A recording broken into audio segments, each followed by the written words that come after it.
Les grands titres de l'actualité, une présentation de Addict Remorquage et Transport et Mécanique, les spécialistes. Maintenant à Montmagny, c'est Addict, 234 34 61. Addict Remorquage et Transport, des professionnels qui peuvent vous aider dans une situation d'enlisement ou simple remorquage. Grâce à ses équipements de haute performance, Addict c'est aussi le service de transport de tout genre et de mécanique. Maintenant à Montmagny, c'est Addict Remorquage et Transport au 234 3461.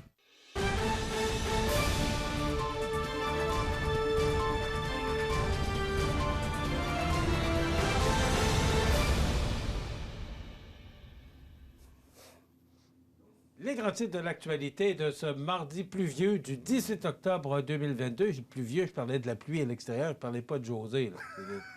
Je ne suis pas si vieux que ça, mais je m'en viens bien. Je ne sais pas ce qu'il y a dans l'air aujourd'hui, mais dans le studio, la régie, c'est agité ce matin. Non, mais c'est la faute entièrement au sex symbole à Jean Carbonneau dans la régie.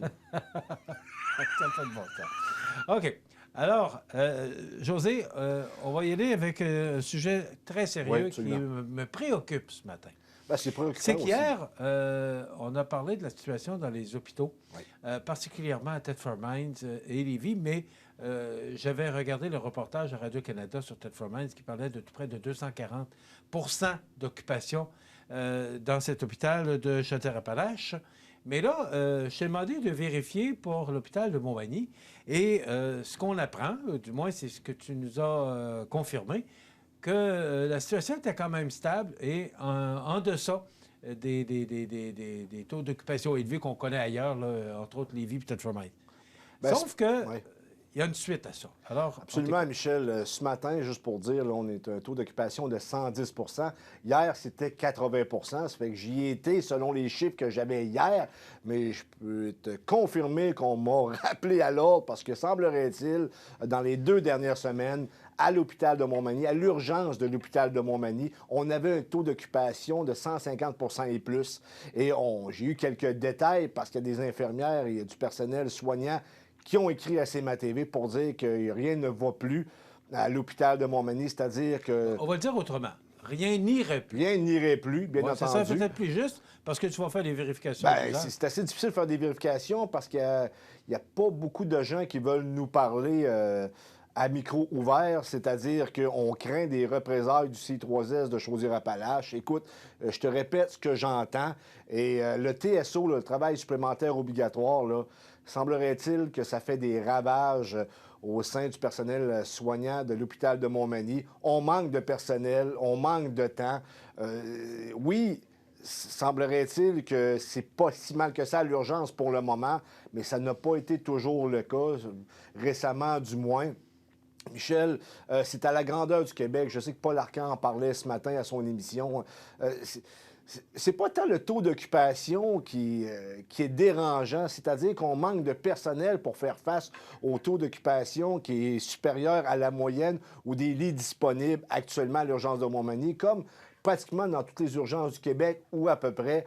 Il va falloir qu'on donne un coup de barre rapidement dans notre système de santé parce que je sens, selon les commentaires que j'ai reçus, qu'il y a un manque, pas un manque d'enthousiasme dans le sens que c'est pas un manque de volonté de bien travailler de la part du personnel soignant, c'est le fait que les conditions sont de moins en moins bonnes pour nos infirmières et le personnel soignant que j'englobe finalement avec ce terme-là, Michel, mais il va falloir qu'il se passe quelque chose parce que c'est pas la première fois, là, je tiens à le souligner.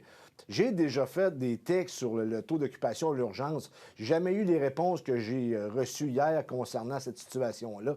Michel, ça semble s'empirer. Je ne sais pas si on va voir à un moment donné la lumière au bout du tunnel, mais ça reste à déterminer pour la suite. Et là, on attend aussi, s'il y a des gens qui travaillent à l'hôpital qui vont venir discuter de la situation à CMA-TV, vous êtes les bienvenus. Mais des commentaires que j'ai reçus, on craindrait des représailles du C3S de Chaudière-Appalaches si on s'affichait là, pour dénoncer la situation. Bien, il y a toujours des moyens qu'on peut utiliser là, pour éviter que les gens soient à la caméra. Absolument. Mais moi, je trouverais ça important qu'on puisse entendre ces gens-là, puis peut-être, à la suite d'avoir entendu ces gens-là qui travaillent, qui sont sur le plancher, peut-être après ça, d'aller voir vérifier avec la direction du CI3S puis de voir est-ce qu'il y a des solutions qui sont apportées. José, Christian Dubé va être ministre de la Santé. En tout cas, ça semble s'orienter vers ça pour les 4 prochaines années. Il est supposé d'arriver avec un plan. Écoute, le système de santé coûte tout près de la moitié du budget du gouvernement. Approximativement 1 milliard par semaine. C'est incroyable et on dirait que on va de mal en pire, de semaine en semaine, de mois en mois. Ce qui est trop tard, parce que est-ce que c'est la carte? Écoute, on se souvient, c'était le ministre Castonguay dans le temps, au début des années 70, qui avait instauré le régime de l'assurance maladie du Québec, la RAMQ. Moi, je dis toujours, est-ce qu'on ne pourrait pas ramener ça? Je ne sais pas ce que tu en penses là-dessus, mais on peut peut-être en jaser. Bon, si les gens, pour un petit bobo ou une petite consultation, si on payait une dizaine de piastres, bien d'abord, c'est que ça mettrait de l'argent dans les coffres, mais aussi peut-être qu'il y a des gens qui hésiteraient avant d'y aller. Tu sais, moi, j'ai toujours dit utilisateur-payeur. On a construit un pont Champlain à Montréal de 9 milliards. Puis, toi et moi, moi, je ne suis pas passé encore dessus. Ça fait quoi, 4-5 ans. On parle d'un troisième lien qui va coûter tout près de 6-7 milliards. Je ne passe pas mes journées à Québec. Alors, peut-être que si on en venait à ça, mais on en jasait micro fermé, c'est encore une taxe. Et là, des taxes, bien, on est la province la plus taxée. Alors, est-ce que, et c'est là ma question, c'est quoi les solutions? On est taxé, on est jusque-là au niveau des taxes, et on regarde notre système de santé, on regarde comment ça se passe actuellement, et c'est difficile. Puis là, bien, on est sur le bord d'une récession. Et là, on dit que Québec et Ottawa coincés par le taux d'intérêt haussier, parce que là, on est endetté, José. Et c'est la dette, parce que les taux d'intérêt augmentent, les intérêts vont augmenter sur la dette.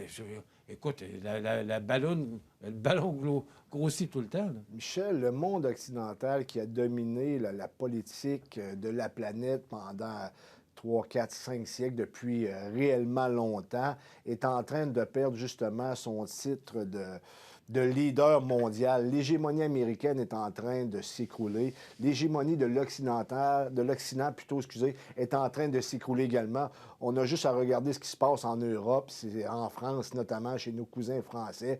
Ça va pas très bien. C'est crise par-dessus crise. On a l'impression que les crises, on les empile les unes après les autres, alors qu'on ne trouve pas de solution. Si on ramène ça ici, dans nos hôpitaux, Michel, tu parlais d'une nouvelle taxe, ça nous coûte déjà 1 milliard par semaine environ. S'il faut encore payer par-dessus ça, je pense que le problème n'est pas là. C'est un problème possiblement de gestion. Et la crise covidienne a largement exacerbé la problématique dans nos hôpitaux, de sorte qu'aujourd'hui, on a un gros problème de pénurie de main-d'œuvre. Et c'est pour ça qu'on a du TSO, travail supplémentaire obligatoire, qui brûle notre personnel soignant, Michel. Je ne sais pas la manière que c'est parti, mais j'aimerais ça vous annoncer des bonnes nouvelles ce matin. Mais si vous regardez l'état des choses présentement pour l'Occident complet, et le Canada fait partie de l'Occident, ça ne va pas bien. Non, puis on parle de récession. Et moi, je dis toujours, si on en parle, souvent, parce qu'on en parle, on la crée. Il y a un sondage qui a été publié hier à Radio-Canada. Il me semble que c'est Radio-Canada. En tout cas, c'est Radio-Canada ou TVA, c'est un des deux. Alors, on n'a pas trop de problème avec ça. Que pour les fêtes, selon un sondage, 17 des gens, c'est-à-dire les gens vont acheter 17 de moins pour le temps des fêtes. Non, mais est-ce qu'on est obligé de dire ça? Est-ce que, tu sais, je ne vois pas ça positif parce que là, on dit, ouais, bien là, ça donne l'idée aux gens de dire, bien là, on va peut-être acheter moins dans le temps des fêtes. Tu sais, la récession, souvent, c'est nous qui la Michel, causons. oui et non. Je comprends ce que tu veux dire, mais en même temps, tu as juste à regarder le prix de l'essence à la pompe. Ça a encore augmenté récemment. On n'est pas aux 2 $ comme on a été, ça fait pas si longtemps que ça. Mais Bien, une pièce et 80 on se rapproche fortement, Michel. Et tu sais que lorsque le prix de l'essence monte, le reste monte. Et en passant, le diesel n'a pas descendu. Il est toujours à 2 $ le litre et plus. Et les camions fonctionnent largement par ce type d'essence-là, le diesel, de sorte que ça coûte de plus en plus cher. D'ailleurs, tu as des grandes chaînes de marché qui ont annoncé qu'elles allaient geler pas loin de 1500 produits jusqu'au mois de janvier. lorsque tu es obligé de faire de telles annonces, ça n'envoie pas un bon signe à l'économie et aux investisseurs, ça c'est clair.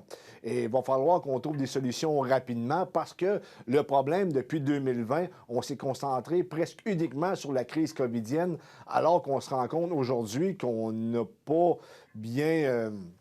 à analyser la situation, c'est-à-dire qu'on a trop mis d'énergie sur la COVID-19, on ne voyait que ça, alors que le reste, on a complètement laissé tomber ça, ou à peu près. Là. On s'entend, l'économie, c'est le nerf de la guerre dans nos sociétés occidentales. Si l'économie ne va pas bien, le reste suit, et c'est du négatif par-dessus négatif. On est en crise présentement, il va falloir qu'on trouve des solutions et qu'on fasse des choix collectivement qui ne seront pas toujours faciles, mais on est capable de s'en sortir si on travaille dans la bonne direction ensemble.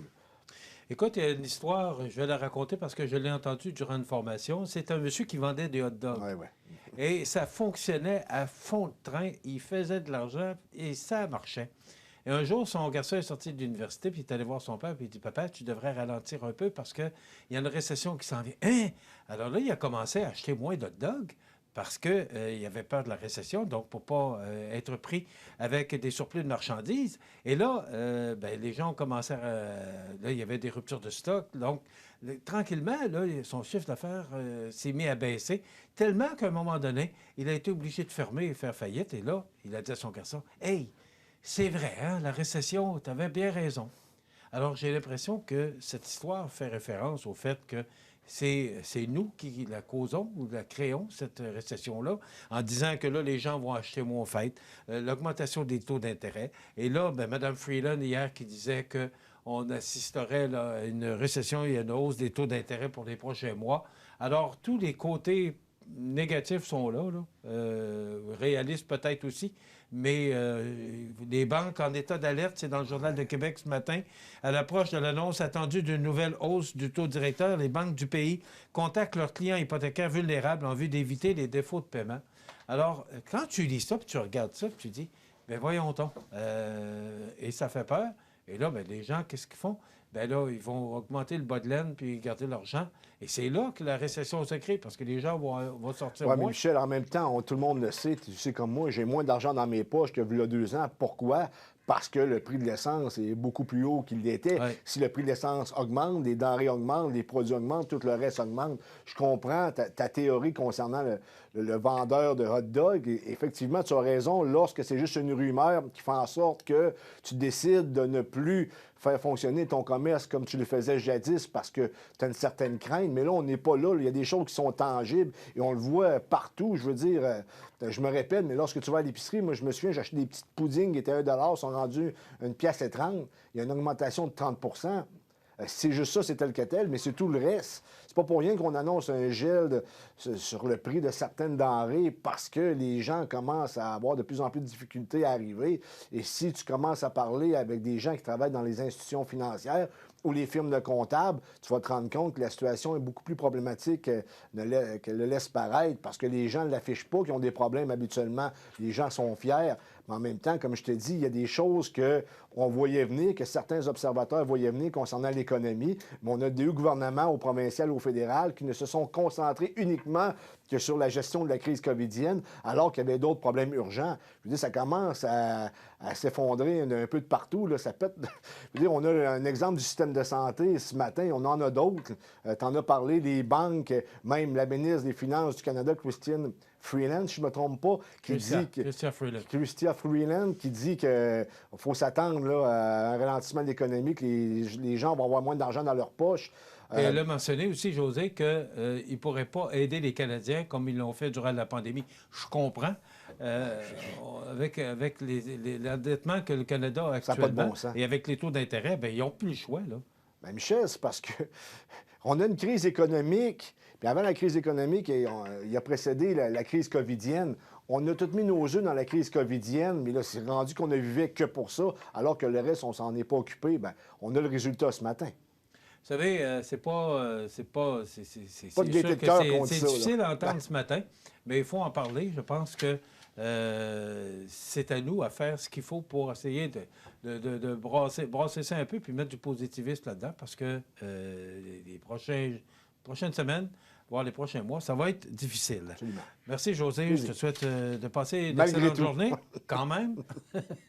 Demain, on reçoit Marc Malenfant et son décor d'Halloween. S'il vient nous voir une fois par année, vous savez, c'est M. Malenfant de Saint-Paul-de-Montmagny. Et il y aura la chronique culturelle avec Cynthia Lamontagne et Marie-Ève Lamonde. Passez une excellente journée. À demain.